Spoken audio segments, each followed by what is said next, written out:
Hello, আবার একটা নতুন ভিডিও নিয়ে চলে আসলাম। তো দেখতে পাচ্ছ হাতে রয়েছে মাছ, কিন্তু এগুলো কিন্তু ভেজ মোমো। এগুলো মাছের শেপে আমি বানিয়েছি। তো নবরাত্রি শুরু হয়ে গেছে, মেয়েদের ডিমান্ড ছিল আজকে খাবে ওরা চিকেন মোমো। তো ভাবলাম এখন তো বাড়িতে চিকেন মটনের জন্য হবে না, তো ওদের বাড়িতেই মোমোস বানিয়ে দিই। যেভাবে মোমো বানাই সেভাবেই সব কিছু প্রসেসিংটা চলবে।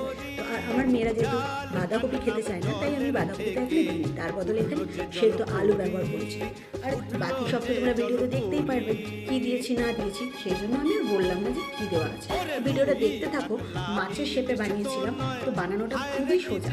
তো তোমরাও এভাবে বাড়িতে কিন্তু বানিয়ে ট্রাই করতেই পারো। আমার মেয়েরা তো দেখে খুবই খুশি। আর আমি যখন বানিয়েছিলাম, স্টিম করার পর মোমোগুলোর কালারটা যেন আরও দেখতে সুন্দর লাগছিল। দেখে মনে হচ্ছিল যে এটা খাওয়ার থেকে ভালো সাজিয়ে রাখলেই সুন্দর লাগছে, মনে হচ্ছে যেন কোনো শো পিস। আমরা অনেক সময় ছোটোবেলায় চাঁদের রিং কিনতাম, আমি ঠিক আমার সেরকমই মনে হচ্ছিল।